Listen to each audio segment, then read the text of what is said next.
رمش آپ کو اپنے پلیٹ فارم پر خوش آمدید کہتی ہے۔ آج میں آپ کو دا گریٹ پیرامڈز آف گزا کے بارے میں بتاؤں گی۔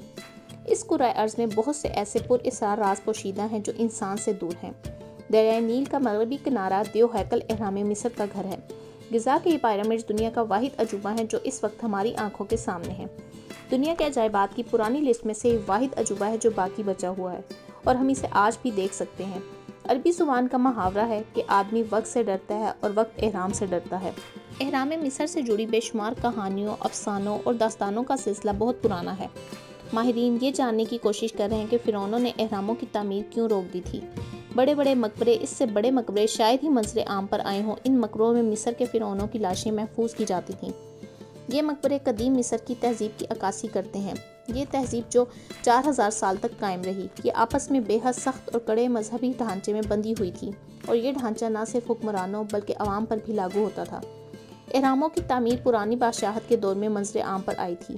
2613 قبل از مسیح یہ تیسرے شاہی سلسلے کا فرعون ڈوجسر تھا جس نے پتھروں سے اہرام تعمیر کروائے اور اہراموں کی دیواروں کو سیڑھیوں کی شکل میں ترتیب دیا۔ پہلا بڑا اہرام 200 فٹ اونچا اور چونے کے پتھر سے بنے 6 بڑے درجوں پر مشتمل ہے۔ دیکھنے میں سادہ لگتا ہے، لیکن اوپر والے درجے کو نیچے والے کے بالکل درمیان اور توازن میں تعمیر کیا گیا ہے تاکہ اوپر کے پتھروں کا سارا وزن ٹھیک سیدھا نیچے کی طرف جائے اور اتنا اونچا اہرام عدم توازن کی وجہ سے گرنے نہ پائے۔ اتنی صدیوں تک اہرام کے باقی رہنے کے پیچھے یہ بھی ایک اہم وجہ ہو سکتی ہے۔ اس اہرام کو دیکھ کر تجسس نہ ہوتا اگر یہ صرف زمین کے اوپر رکھا ہوا پتھروں کا ڈھیر ہوتا۔ یہ اہرام مخروطی شکل کے ہیں۔ اہرام کے نیچے بنی ہوئی تہ خانہ نما عمارت تھی۔ ایک 26 فٹ چوڑا 82 فٹ گہرا راستہ ہے جو اہرام کی تہ میں جا کر ختم ہوتا ہے، جہاں گہرائی میں فرعون ڈوجسر کی آخری آرام گاہ ہے۔ کیا یہ عجیب نہیں لگتا کہ ایک بادشاہ کی لاش کو تہ خانے میں رکھ کر اس کے گرد ایک بے تحاشا بڑی چیز تعمیر کی گئی؟ ایک دیو ہیکل پہاڑ اس دور کے مطابق یہ بہت نفیس اور پیچیدہ تعمیر تھی جو ممکن بنائی گئی تھی۔ لاکھوں ٹن پتھروں کو 200 فٹ تک اوپر لے کر جانا، درجہ بدرجہ ترتیب کے ساتھ ایک خوبصورت شکل میں پتھروں کی چنائی، اور سب سے خاص بات انتہائی وزنی پہاڑ نما عمارت کے نیچے تہ خانہ نما چیز کی تعمیر، ان سب چیزوں کو جوڑ کر 3000 سال پرانے منظرنامے میں رکھ کر ذرا غور کریں تو بلا شبہ اس اہرام کو دنیا کے عجائبات میں شامل کرنا صحیح ہے۔ ساری عمارت کو بنانے کے پیچھے دو باتیں ہو سکتی ہیں، یا تو بادشاہ کے جسم کو محفوظ رکھنا جس کے لیے اتنی محنت کرنا ضروری نہیں تھا، یا پھر ایسا کچھ کرنا جس میں آنے والے وقت میں بھی بادشاہ کو یاد رکھا جائے۔ شاید یہ کوئی عقیدت یا روایت تھی، لیکن اس نے پتھروں کی تعمیر کی ایک نئی قسم متعارف کروا دی۔ یہ ایک شاہکار تھا جو پہلی بار پتھروں سے تعمیر کیا گیا تھا۔ اس کے بعد یہ سلسلہ چل نکلا اور دریائے نیل کا مغربی کنارہ اہراموں سے بھرتا چلا گیا۔ بادشاہوں نے اہرام تعمیر کروانا شروع کیے اور اسی سلسلے کی کڑیاں آج ریڈ پیرامڈ اور بیڈ پیرامڈ کی شکل میں باقی ہیں۔ مصر قدیم تعمیراتی شاہکاروں کے حوالے سے بڑا زرخیز ہے۔ صحرا کے نیچے قدیم تہذیب کے باقیات دفن ہیں۔ صحرا کی کھدائی کرتے ہوئے ماہرین کو ریت میں چھپے ہوئے سرنگ نما راستے ملے جو 3000 سال سے انسانوں کی نظر سے اوجھل تھے۔ ماہرین حیران تھے کہ اتنی صدیوں سے بے شمار لوگ یہاں رہے اور یہاں سے گزرے، کسی کو یہ راستے کیوں نہیں ملے؟ کیوں ان ریت میں چھپی انتہائی قدیم باقیات کو کسی نے ہاتھ نہیں لگایا؟ ان میں مجسمے، علامات والے پتھر اور عجیب و غریب طرح کے تراشے ہوئے نمونے تھے جن سے پرانی تاریخ بالکل بدل کر رہ گئی۔ 4000 سال پرانے تابوت ملے، قدیم صندوق ملے جو ابھی تک کھولے نہیں گئے تھے۔ مصر میں بہت سے زہریلے سانپ موجود ہیں۔ ماہرین نے سانپوں کو ریت میں چھپتے اور باہر نکلتے ہوئے اندازے لگائے کہ شاید یہ ریت کی تہ میں بنے کسی قدیم مقبرے میں رہتے ہوں گے، اور جب کھدائی کی گئی تو اندازہ بالکل صحیح نکلا۔ کھدائی کے دوران ریت میں سے ہڈیوں کے چھوٹے چھوٹے ٹکڑے ملنا شروع ہوئے۔ ریت کے نیچے باقاعدہ عمارتیں دفن تھیں۔ وہاں پر تابوت ملے، لکڑی کے چوکاٹھوں کو دیمک چاٹ چکی تھی۔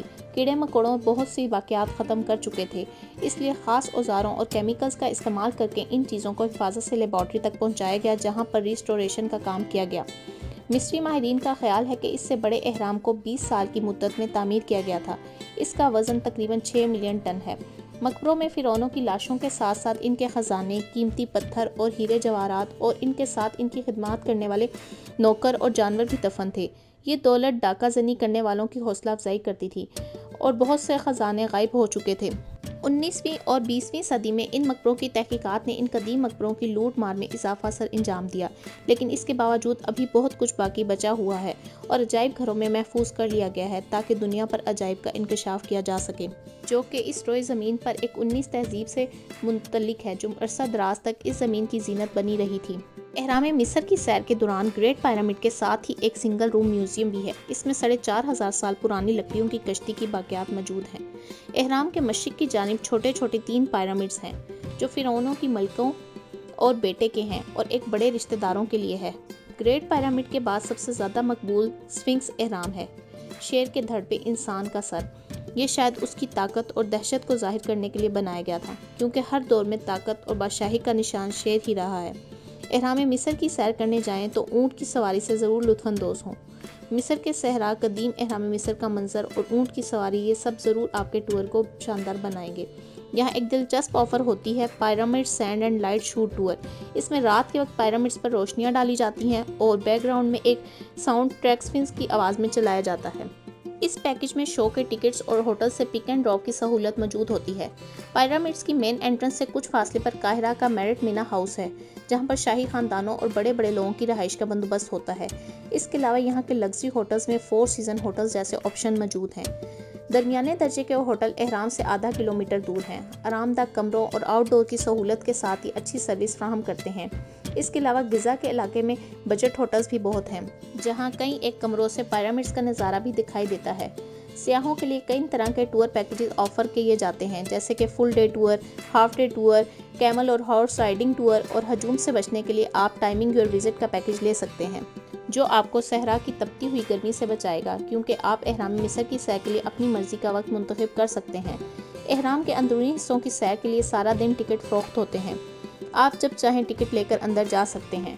اہرام مصر تک پہنچنے کا سب سے بہتر طریقہ پرائیویٹ ٹیکسی بک کرنا ہے۔ یہاں پر کوئی بھی ٹیکسی آپ کو پیرامڈ تک چھوڑ دے گی اور واپسی پر آپ کو شہر کے اندر یا ہوٹل تک چھوڑ دے گی۔